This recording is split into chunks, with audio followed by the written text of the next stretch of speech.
మోకాళ్లలో గుజ్జును పెంచి నొప్పిని తగ్గించి సర్జరీని దూరం చేసే ఫ్రీడమ్ వాక్. ఈ మధ్య కాలంలోనే సూసైడ్ చేసుకొని చనిపోయినటువంటి చంద్రకాంత్ అలియాస్ చందు గారి wife Shilpa Chandu.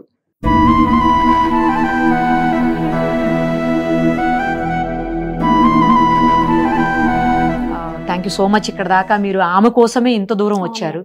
Thank you. ఇదిగోండి సుమన్ టీవీ నుంచి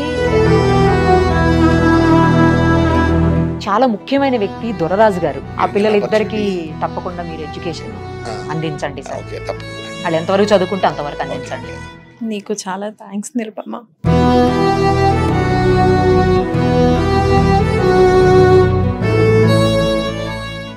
ప్రస్తుతం మనతో పాటు ఉన్నారు శిల్పా గారు. తెలుసు కదా, తను ఈ మధ్య కాలంలోనే సూసైడ్ చేసుకొని చనిపోయినటువంటి చంద్రకాంత్ అలియాస్ చందు గారి వైఫ్ శిల్పా చందు. ఒకసారి ఆమెతో మాట్లాడదాం. ఇప్పుడు ఎందుకు పిలిచాము, ఆమె ఎందుకు మన స్టూడియోలో ఉన్నారనేది మీకు కొద్ది నిమిషాల్లోనే అర్థమవుతుంది. ఒకసారి అయితే ముందు మాట్లాడదాం.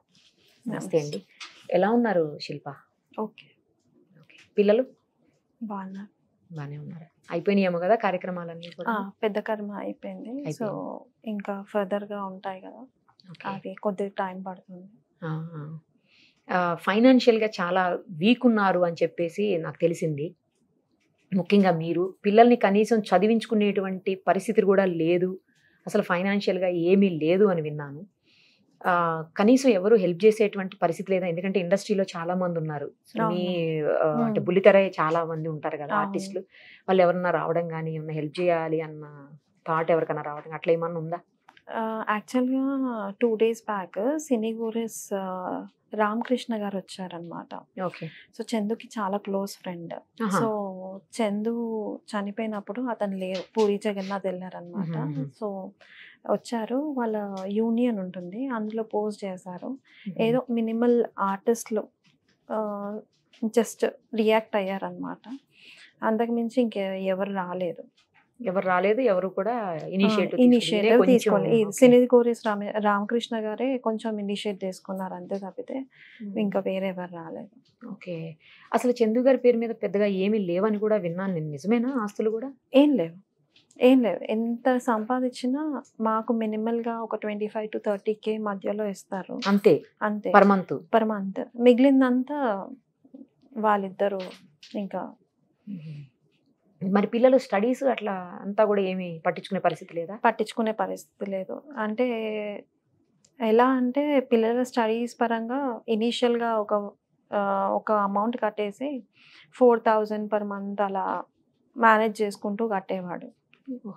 లేదు కుదరదు అంటే ఇంకా నాకు ఇచ్చిన దాంట్లో నుంచి మేనేజ్ చేయడం అలా చేసుకొని ఇచ్చేసేవాళ్ళం. ఓకే.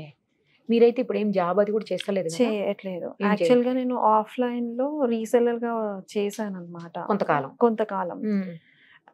నాకు శారీస్ కానీ జ్యువెలరీ రీసెల్లింగ్ బిజినెస్ చాలా స్కోప్ ఉందన్నమాట, నాలెడ్జ్ ఉంది. సో చేస్తున్నాను. కాకపోతే ఇప్పుడు కొంచెం డిస్టర్బెన్సెస్ వల్ల బ్రేక్ తీసుకోవాల్సి వచ్చింది. ఫ్యామిలీకి సపోర్ట్ అంటే బయటికి వెళ్ళి చేసే పొజిషన్ లేదనమాట. పిల్లలను చూసుకోవడానికి చిన్న పిల్లలు, అబ్బాయికి ఏం తెలియదు, ఎవరు సపోర్ట్ లేరు. అమ్మ ఉన్నప్పుడు పాపను చూసుకునేది, నేను వర్క్ చేసేదాన్ని.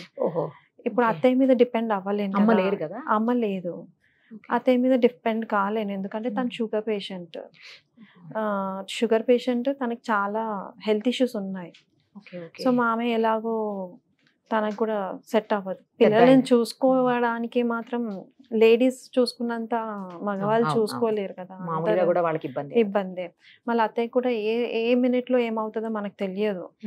ఈ ఇన్సిడెంట్ అవ్వకముందు 2 days ముందు midnight 11:30, 11:40కి నా దగ్గరకు వచ్చింది ఏడ్చుకుంటూ, బ్యాక్ పెయిన్ వస్తుంది అనేసి.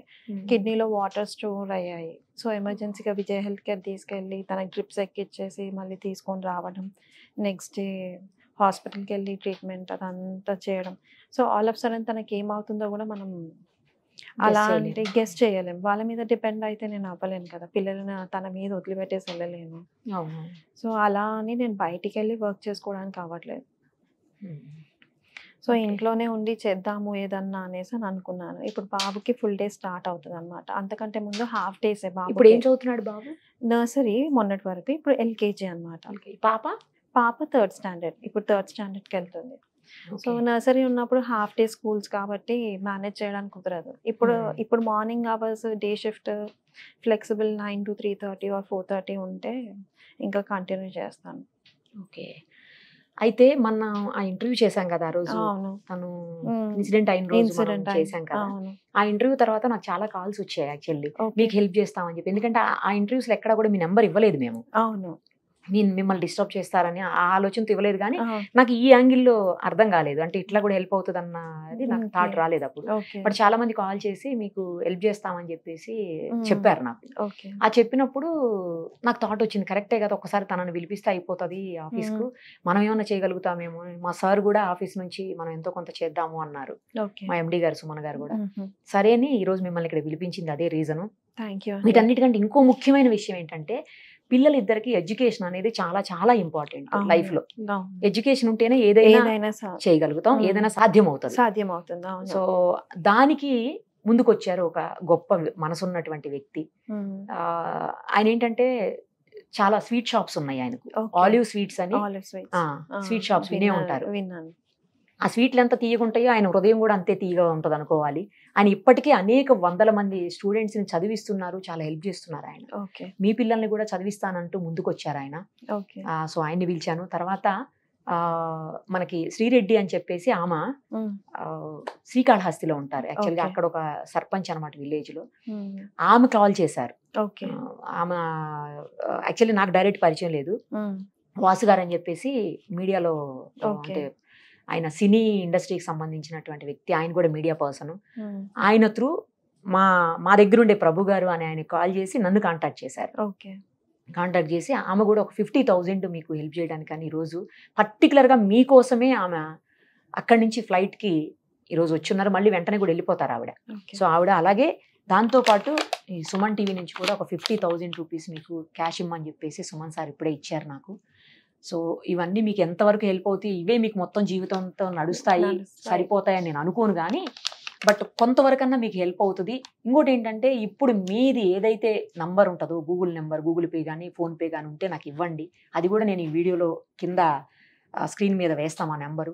ఎవరన్నా మీకు హెల్ప్ చేయాలని దయార్థ హృదయాలు చాలా మంది ఉన్నారు, హెల్ప్ చేయాలి అనుకునే వాళ్ళు కూడా చాలా మంది ఉంటారు. కాంటాక్ట్ చేసే అవకాశం అలా వాళ్ళకి ఎలాగానే తెలియకపోవచ్చు కొన్ని సందర్భాల్లో. సో ఇప్పుడు ఈ ప్లాట్ఫామ్ ఉంది కనుక మీకు ఎవరన్నా కాంటాక్ట్ చేసి, లేదంటే వెయ్యాలనుకున్న వాళ్ళు కూడా అమౌంట్ సెండ్ చేస్తారు. సో అలా కూడా చేద్దాము.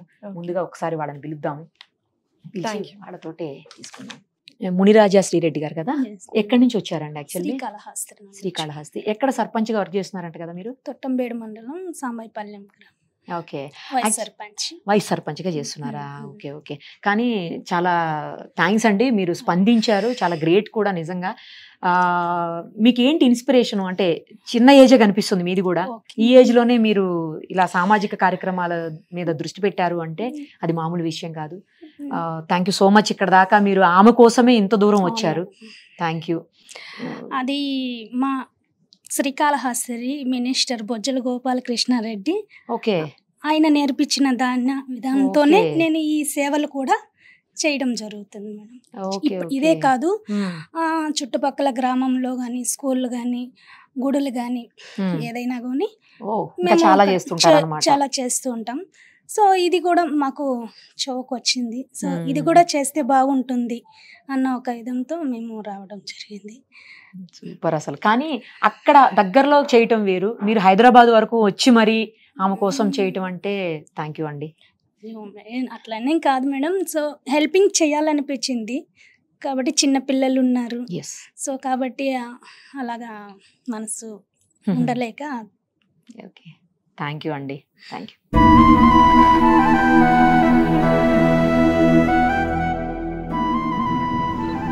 నెంబర్ ఇస్తాను, కాల్ చేయండి.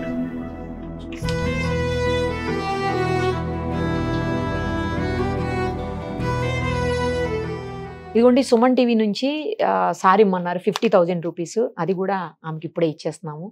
యాక్చువల్లీ ఇవన్నీ ఇచ్చి ఎందుకు చెప్పుకోవాలి అని అనుకోవచ్చు కొంతమంది, కేవలం ఇన్స్పిరేషన్ కోసమే. ఎవరైనా చూసి స్పందించాలని హృదయం ఉన్న వాళ్ళు స్పందిస్తారన్న ఉద్దేశంతో చెప్పడం తప్పించి వేరే ఏం కాదు ఇందులో. నెక్స్ట్ చాలా ముఖ్యమైన వ్యక్తి దొరరాజు గారు. ఆయన అసలు నిన్నటి నుంచి నేను రాను కెమెరా ముందుకి, నన్ను పిలవకండి అమ్మా ప్లీజ్, నేను సాయం చేస్తా, మీరు ఏం చెప్తే నేను అది చేస్తా, కానీ నన్ను మాత్రం పిలవకండి అని రిక్వెస్ట్ చేస్తుంటే నేను ఆయన పదే పదే చాలా అంటే చాలా ఫోర్స్ చేసి ఈరోజు ఇక్కడికి రప్పించాను. ఎందుకంటే ఆయన చాలా కార్యక్రమాలు చేస్తున్నారు, సేవా కార్యక్రమాలు. ఇది ఒక్కటి కాదు, ఇంకా అనేక కార్యక్రమాలు చేస్తున్నారు, ఎంతో మందిని చదివిస్తున్నారు. ఆయన ఇంకా కొన్ని వందల మందికి ఇన్స్పిరేషన్ కావాలి, అదొక్కటే నా ఆలోచన, ఇన్స్పిరేషన్ కావాలి. ఆయన చూసి మరికొంతమంది ముందుకు వచ్చే అవకాశం ఉంటుంది అన్న కేవలం ఆ సదుద్దేశంతో నేను ఆయన ఇక్కడ పిలిచాను. ఆయన అప్పటికి వెనక్కి వెళ్ళిపోతూనే ఉన్నారు ఇప్పుడు కూడా. బట్ నేను ఆయన అయితే ఖచ్చితంగా స్క్రీన్ ముందుకు తీసుకునే వస్తాను ఇప్పుడు. సార్ మీరు రావాల్సిందే, తప్పదు, రండి. చాలా గొప్ప పని సార్, ఎందుకంటే ఎడ్యుకేషన్ అనేది చాలా చాలా చాలా ఇంపార్టెంట్. అసలు అది లేకపోతే ఏమీ చెయ్యలేము. అలాంటి చదువుకి మీరు సాయం చేయడానికి ఆ పిల్లలిద్దరికీ కూడా ముందుకొచ్చారు. మీకు నిజంగా చేతులెత్తి ధన్యవాదాలు తెలియజేస్తున్నాను sir. Thank you for giving an opportunity అండి. ప్రతి సంవత్సరం 10వ తరగతి విద్యార్థులకి గవర్నమెంట్ స్కూల్స్లో చదివే వాళ్ళ కోసం ఒక కార్యక్రమం నిర్వహిస్తాము. ఓకే. గత 10 సంవత్సరాలుగా నిర్వహిస్తున్నామండి. గవర్నమెంట్ స్కూల్స్లో 10/10 వచ్చిన వాళ్ళకి ₹1,00,000 క్యాష్ రివార్డ్ అనేది మచిలీపట్నంలో గత 10 సంవత్సరాలుగా నిర్వహిస్తున్నాం. అది ఆలివ్ మిఠాయి అకాడమిక్ ఎక్సలెన్స్ అవార్డు ద్వారా ఇస్తాం అనమాట. అంటే ప్రతిభ గల గవర్నమెంట్ విద్యార్థులకి ఎవ్రీ ఇయర్ ఇస్తాము. గత 2 సంవత్సరాలుగా కూకట్పల్లిలో కూడా స్టార్ట్ చేసామండి. కూకట్పల్లిలో 14 స్కూల్స్ అడాప్ట్ చేసుకున్నాము. 14 స్కూల్స్ లో మిషన్ 10/10 అనే ఒక స్కీమ్ రన్ చేస్తున్నాము. ఎవరైతే 10కి 10 మార్కులు సాధిస్తారో వాళ్ళకి ₹1,00,000 క్యాష్ రివార్డ్. ఎంతమంది ఉన్నారండి? ₹1,00,000 క్యాష్ రివార్డు అనౌన్స్ చేసాము. లాస్ట్ ఇయర్ ఇద్దరికి వచ్చింది 14 స్కూల్లో. వాళ్ళిద్దరికి కూడా చెరో ₹1,00,000 అవార్డు ఇచ్చాము. ప్లస్ ఎవ్రీ స్కూల్ టాపర్ కి 10,000 చొప్పున క్యాష్ రివార్డ్స్ ఇచ్చామండి. Okay madam, thank you. Thanks for ఆ పిల్లలిద్దరికి తప్పకుండా మీరు ఎడ్యుకేషన్ అందించండి సార్. ఓకే, తప్పకుండా. వాళ్ళు ఎంతవరకు చదువుకుంటే అంతవరకు అందించండి. ఓకేనా? Thank you. ఏం చెప్తారు శిల్ప? ముందుగా సుమన్ టీవీకి థ్యాంక్ యూ సో మచ్. నీకు చాలా థ్యాంక్స్ నిరుపమ.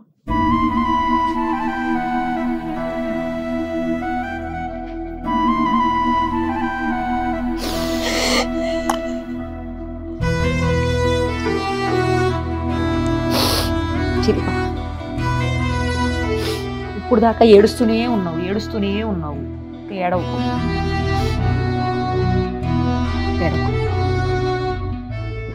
జరిగిందాన్ని ఎవరు కూడా మార్చలేరు కదా. పిల్లలకి ధైర్యం ఉండాలి. పిల్లలకి నువ్వే కదా ఉన్నావు, ఇంకెవరు ఉన్నారు ఇప్పుడు? పిల్లలకి ఎవరు లేరు కదా. పిల్లల్ని జాగ్రత్తగా చూసుకోవాలి కదా, అవునా? శిల్ప ఓకేనా? జాగ్రత్తగా చూసుకోవాలి కదా పిల్లల్ని. నువ్వు హెల్తీగా ఉంటేనే కదా పిల్లల్ని మంచిగా చూసుకోగలుగుతావు, అవునా?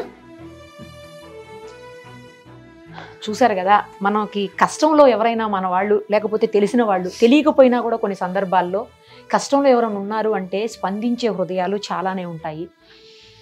మీకెవరికైనా ఆ పిల్లలకో లేదా తనకు ఏదన్నా హెల్ప్ చేయాలి ఫైనాన్షియల్గా, ఎందుకంటే మనిషి నిలబడాలంటే కావాల్సింది ఫైనాన్షియల్ హెల్పే. సో ఆ రకమైనటువంటి హెల్ప్ ఏదన్నా చేయగలిగిన వాళ్ళు, అవకాశం ఉన్నవాళ్ళు తప్పకుండా ముందుకు రండి. అక్కడ ఉన్నటువంటి నెంబర్, స్క్రీన్ మీద కనిపిస్తున్న నెంబర్కు గూగుల్ పే, ఫోన్పే, తనతో మాట్లాడేది తన నెంబరే. ఏది చేయగలుగుతారో మీరు అది మీకు అవకాశం ఉన్నంత వరకు చేయండి దయచేసి. Thank you so much.